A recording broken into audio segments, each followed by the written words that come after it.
Oke, kita sekarang mau jalan ke Kediri. Hari ini tujuannya mau kolak, ambil barang kaos buat pesanan sablon kaos. Nah, bisa dilihat ya, jalan di kota Nganjuk ini buset, udah nggak ketolong lagi. Banyak banget lubangnya banyak banget. Ini kenapa sih nggak dibenerin itu? Karena ya kalau menurutku sih dananya nggak ada ya. Dana dari pemerintah sekarang itu APBN semua sudah dipakai untuk Koperasi Merah Putih sama MBG. Mereka mengabaikan pembangunan kayak gini loh. Padahal pembangunan ini penting buat ekonomi masyarakat bawah yang berputar. Sedangkan MBG sama Koperasi Merah Putih itu sebenarnya apa sih? Dulu saya pro ya sama MBG, tapi semakin kesini ternyata pelaksanaannya tidak sesuai dengan yang seharusnya. Jadi ya banyak peluang buat korupsi lah. Pelaksananya juga hanya orang-orang itu saja yang udah punya koneksi dan punya kuasa. Akhirnya dana yang sebegitu banyaknya nggak worth it gitu loh untuk dikeluarkan, karena ya outputnya kayak gitu. Anak saya baru seminggu ini dapat MBG ya, dan hasilnya untuk uang senilai itu sayang banget gitu loh. Sayang banget untuk dibuang-buang dengan hasil yang seperti itu. Padahal jika itu dialihkan ke alokasi yang lain, itu bisa lebih manfaat. Contohnya untuk pembangunan infrastruktur ini. Nah sekarang kayak gini, jalan rusak semua, orang pergerakannya jadi lambat, pas nggak karu-karuan lah. Terus tempatnya juga nggak nyaman ya, nggak nyaman karena ya itu jalannya juga nggak enak, mau kemana-mana males.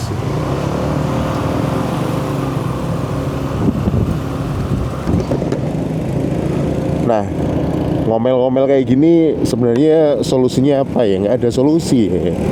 Kita mikirnya orang yang di atas sana yang harusnya mikir, bukan kita. Kita bisanya ya kritik aja karena pelaksanaannya nggak sesuai.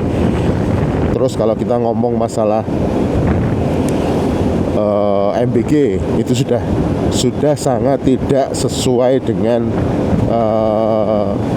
tujuan awalnya. Karena tujuan awalnya membuat anak itu sehat lah. Tapi sekarang dari mana bisa sehat kalau yang dikasihkan kayak gitu? Contoh ya, kemarin anak saya itu dapat MBG. MBG-nya apa? Bulan puasa itu tetap dapat MBG. MBG-nya berupa roti. Rotinya pun mereka ngejar yang murah, which is itu harga 2.000 sampai 3.000 lah. Roti murah itu dapat apa? Ya cuman dapat karbonnya aja.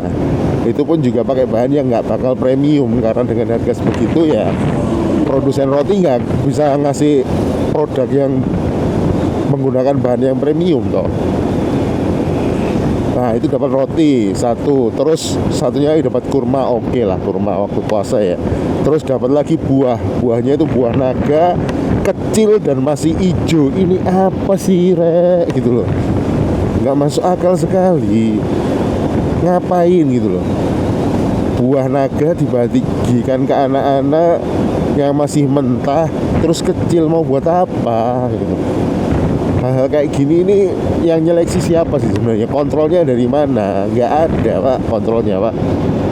Jadi mereka semaunya SPPG ini itu loh, itu kayak gitu-gitu yang buat saya semakin kesini tuh semakin nggak seret, karena ya nggak jadi gizi juga.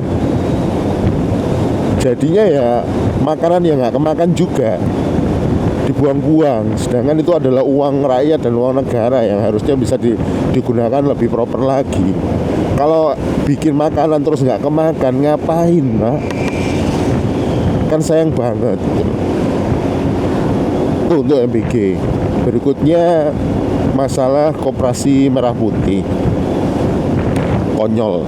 Kalau saya lihat koperasi merah putih itu konyol. Dari tujuannya aja udah gak jelas, pelaksanaannya udah gak jelas, pembangunannya udah gak jelas. Nih kayak gini ya, ini adalah koperasi merah putih contohnya. Di setiap desa itu ada pembangunan kayak gini. Berapa? 2 miliar. Sedangkan dana bantuan mereka itu 3 miliar misalkan. Dana bantuan mereka itu 3 miliar setiap desa. Desa harus membuat itu. Mereka gak bisa menolak. Jadi ya mau gak mau juga harus bikin. Pengelolanya siapa? Tentu saja masyarakat yang ada di desa. Siapa masyarakatnya? Pasti orang-orang yang tidak kompeten di bidangnya. Lah kenapa mas kok gak kompeten? Kok yakin mereka gak kompeten? Yakin, karena yang kompeten gak akan mau pegang kayak gituan. Gak ada untungnya pak. Lucu, mereka jual bahan pokok dengan harga murah. Satu, nggak ada untungnya bagi bisnis. Kalau kita ngomong bisnis, itu pasti nyari untung lah. Nggak ada bisnis itu tanpa untung. Kalau misalkan tanpa untung, mau jalanin bisnis itu pakai operasional, pakai dana dari siapa? Kan nggak ada. Jadi untuk menghidupi dirinya sendiri nggak akan bisa. Mereka akan ngambil panen dari petani dengan harga tinggi. Kenyataannya nggak akan bisa. Pakai harga tinggi berarti kan nggak ada untungnya. Terus jual dengan harga yang oke, tapi dijual di masyarakat lagi, bahan pokoknya dijual dengan harga yang murah, which is nggak dapat untung. Grosir aja keuntungannya 5%, dia harus jual kok kuantiti yang banyak baru bisa gerak. Nah kalau kayak gini, apa iya mereka bisa jual dengan di bawah harga grosir? Berarti kan keuntungannya kurang dari 5%, katakanlah 3%. 3% untuk operasional dapat apa pak? Nggak dapat. Terus lagi simpan pinjam dengan pinjaman dengan bunga 0%, nggak ada untungnya lagi kan? Pinjaman mana yang 0%? Itu nggak ada. Di semua perbankan itu nggak ada. Lah ini kok mau adain pinjaman 0%, berarti kan untuk operasional saja itu nggak ada. Nih bangunan kayak gini ada lagi. Intinya bisnis ini nggak dapat untung, ya kan?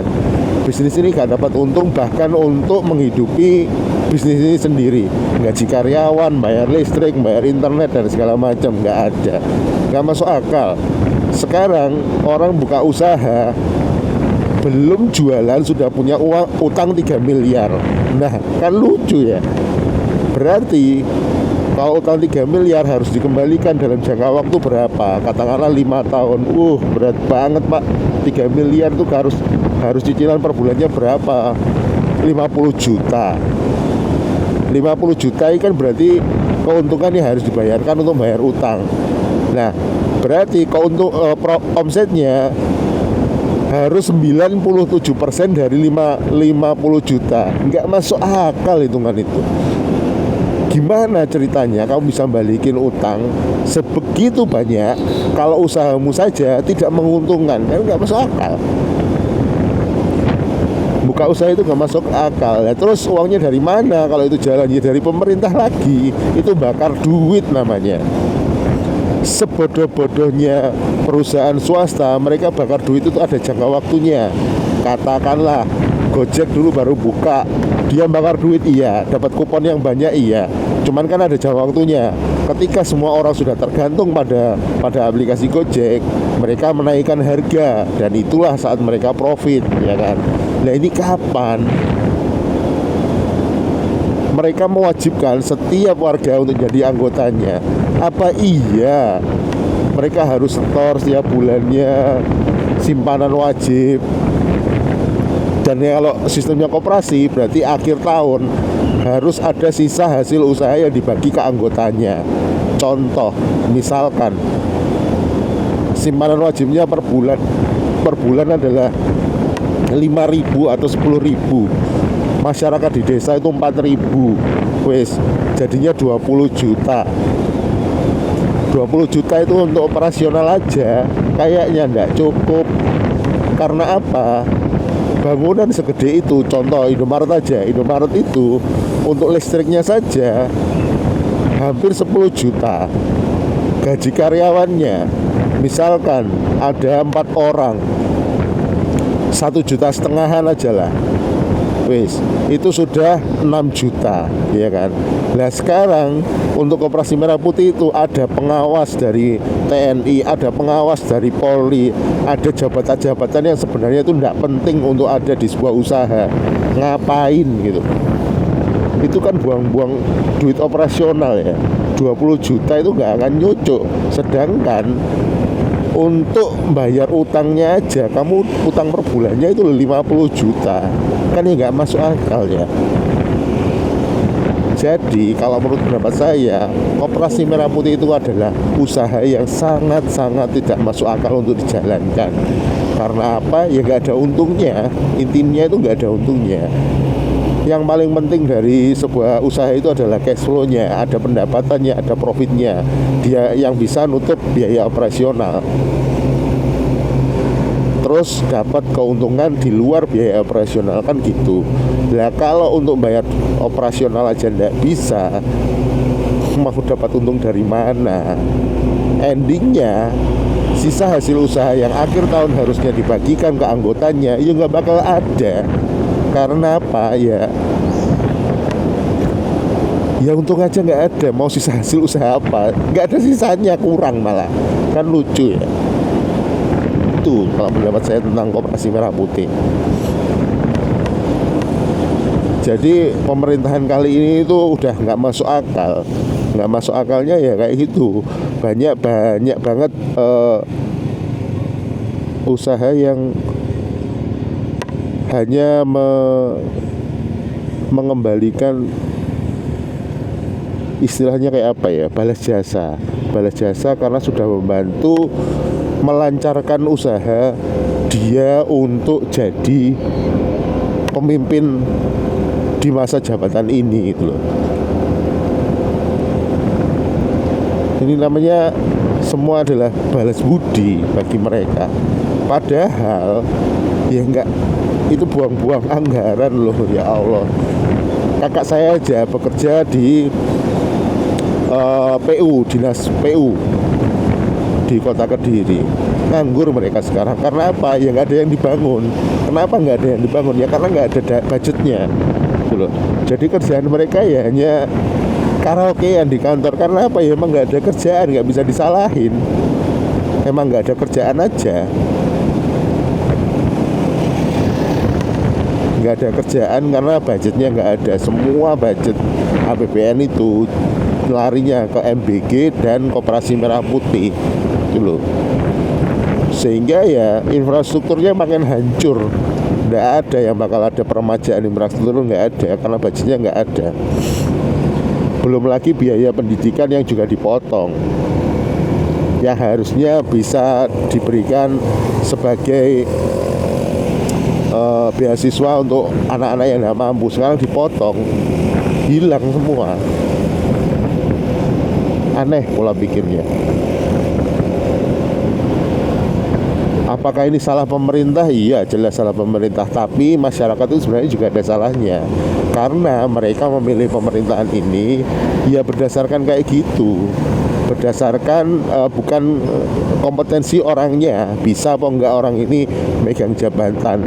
Bisa enggak orang ini melakukan strateginya, melakukan perencanaannya untuk menjalankan negara ini dengan baik dan benar.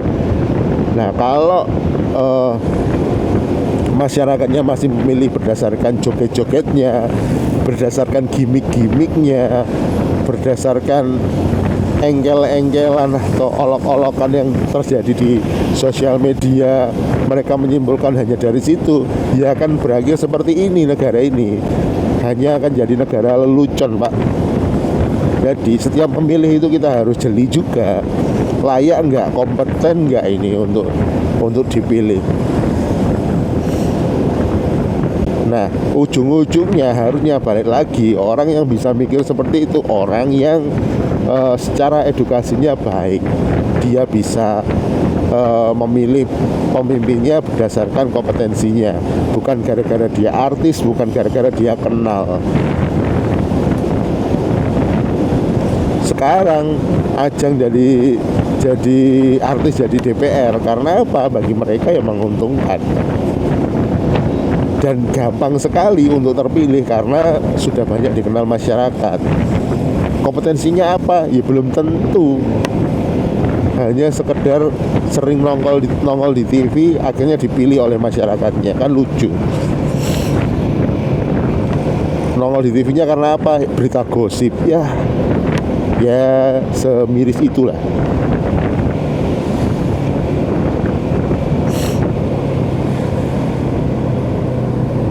Mau nyalain pemerintah tapi masyarakatnya kayak gitu, lucu.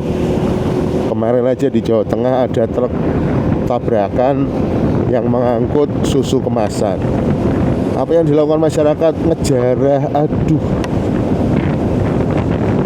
gitu loh. Hal-hal kayak gitu loh yang harusnya itu masyarakat Indonesia itu sudah mulai bergeser lah dari kebiasaan-kebiasaan kayak gitu. Kebiasaan sedikit-sedikit diviralkan, suka dengan konflik, suka dengan gosip. Itu yang harus dikurangi. Fokusnya bekerja, memperbaiki diri, belajar yang baik, bekerja dengan baik, menghasilkan, bisa membuat perekonomian dia itu naik. Kalau ekonomi sudah naik, nggak ada mikir tentang mau berantem sama tetangganya, itu nggak akan mikir gitu. Karena ngapain? Dia sudah hidup dengan nyaman. Itu sih yang jadi kendala saya, keluh kesah saya kali ini.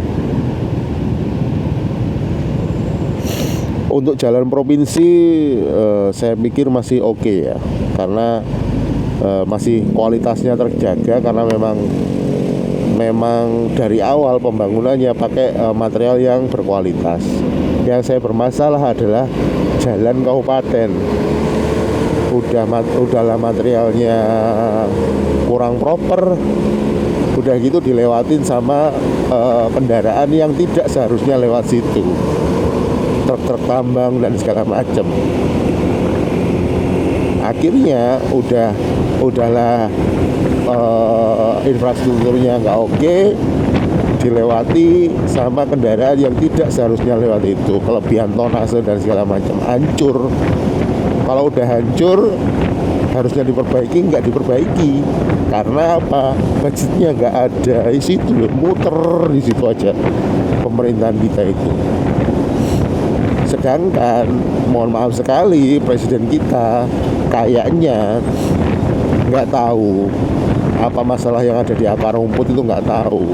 Karena orang-orang di sekelilingnya itu membatasi beliau untuk agar tidak tahu suasana sebenarnya itu seperti apa, situasi sebenarnya seperti apa. Kayaknya dia cuma dapat laporan bahwa negara ini berjalan dengan baik, masyarakatnya sejahtera, Anda memimpin dengan sangat bijaksana dan segala macam bla bla bla. Semua hal yang baik. Dia nggak tahu kalau program-program yang dilakukan itu sampah semua, nggak ada baik-baiknya. Itu loh. Matanya ditutup, telinganya ditutup, nggak bisa pegang sosmed.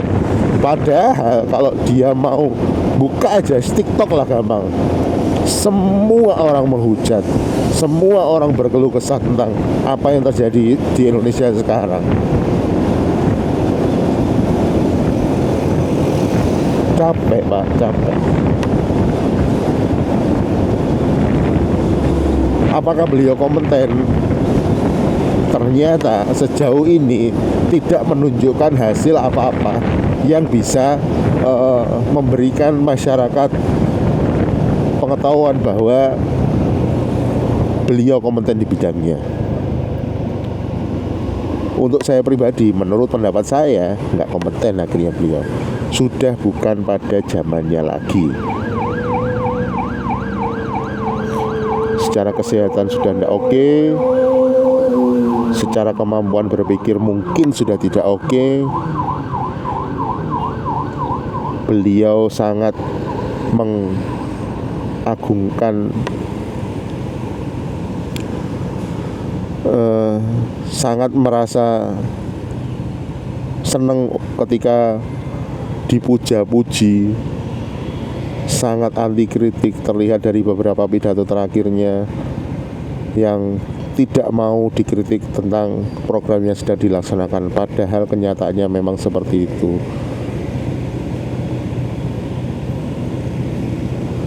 Ini tahun keberapa sih kepemimpinan beliau ini?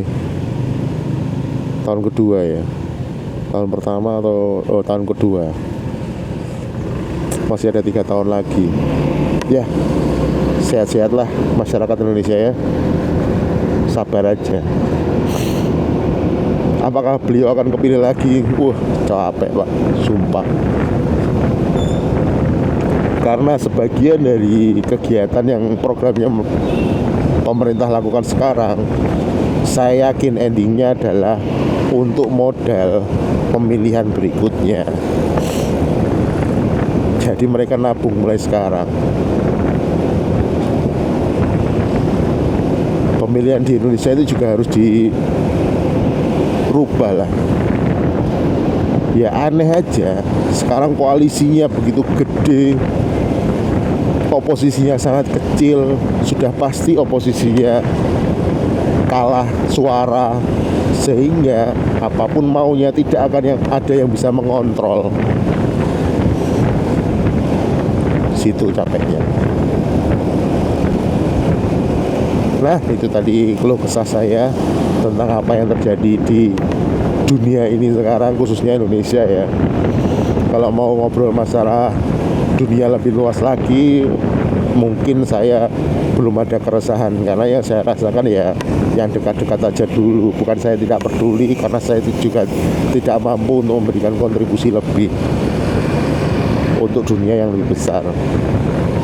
Oke, itu aja dari saya. Semoga keluh kesah ini bisa membuka sedikit pengetahuan kita dan sadar bahwa yang terjadi sekarang itu sudah sangat miris sekali dan harus segera diperbaiki. Terima kasih sudah sampai ke Kediri. Kita akan melakukan short drone nanti.